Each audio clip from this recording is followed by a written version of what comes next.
اس کا مطلب ہے صرف گواہ پتور نہیں جھٹلایا گیا، گواہ توحید جھٹلایا گیا، جسے توحید نے اپنے ساتھ گواہ لے کے آنا ہے اسے جھٹلایا گیا۔ اچھا آپ مجھے بتائیے کہ عدالت کو گواہوں کی ضرورت کیا ہوتی ہے؟ جب عدالت کو اطمینان نہ ہو دعوے پہ تو دعوے پہ گواہ لے کے آتی کہ ہم دعوے پہ مطمئن نہیں، گواہ لے کے۔ اس کا مطلب ہے کہ عدالت سیدہ کے دعوے پہ مطمئن نہیں تھی تو انہوں نے گواہ مانگی۔ تو اب اگر گواہ غلط مطالبے پہ گواہی دے تو اس کا مطلب ہے صرف مطالبہ غلط نہیں، گواہ بھی غلط۔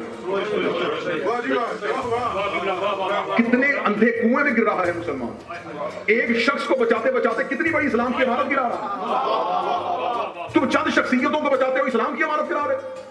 تم کہتے ہو جناب سیدہ نے علی کو گواہ پیش کیا، تم نے لکھا کتابوں میں، اور علی کی گواہی کو تسلیم نہیں کیا گیا۔ جب علی کی گواہی کو تسلیم نہیں کیا گیا تو اس کا مطلب انڈر لائن کیا نکلتا ہے کہ علی نے معاذ اللہ گواہی غلط دی۔ تو جب علی نے گواہی غلط دی تو چوتھے نمبر پہ علی کو خلافت کیوں دی؟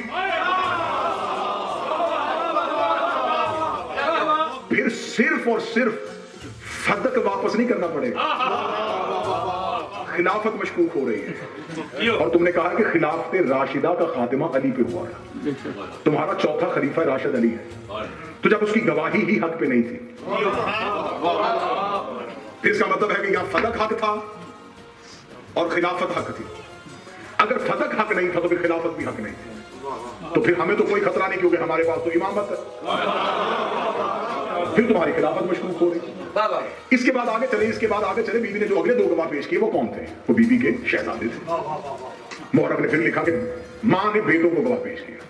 مورخ پھر غلطی کر گیا، یہ ماں بیٹے نہیں پیش کر رہی، ان بیٹوں کا سٹیٹس کیا ہے؟ آؤ رسول سے پوچھو۔ رسول نے کہا الحسن والحسین سیدا شباب اہل الجنہ، حسن حسین جنت کے سردار ہیں، جنت کے سردار زمین پہ گواہی دے رہے ہیں۔ اب اگر ہم یہ کہیں گے کہ معاذ اللہ حسنین کی گواہی ٹھیک نہیں تھی تو پھر جنت کی سرداری مشکوک ہو جائے، پھر قیامت والے دن ایک نئی ٹریجڈی ہو سکتی ہے کہ آدم کہہ سکتا ہے میرے اللہ میں نے ایک وہ دانہ کھایا جو مجھ پہ حرام نہیں تھا اور مجھے جنت سے نکال دیا، انہوں نے پوری جگیر کا مطالبہ غلط کیا اور انہیں جنت کا مالک بنا دیا۔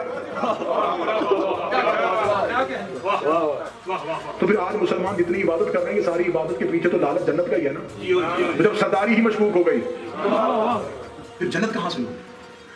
اب حسنین کریمین بطور گواہ کھڑے ہیں۔ اچھا اب سامنے سے کیا کہہ کے گواہیوں کو جھٹلایا جا رہا ہے؟ رشتہ داری ہے، شوہر ہے جی بیوی کے ساتھ، تو مالکیت میں حصہ، ملکیت میں حصے دار ہے، گواہی نہیں، نصاب شہادت پورا نہیں ہے، شہادت کا قرب پورا نہیں۔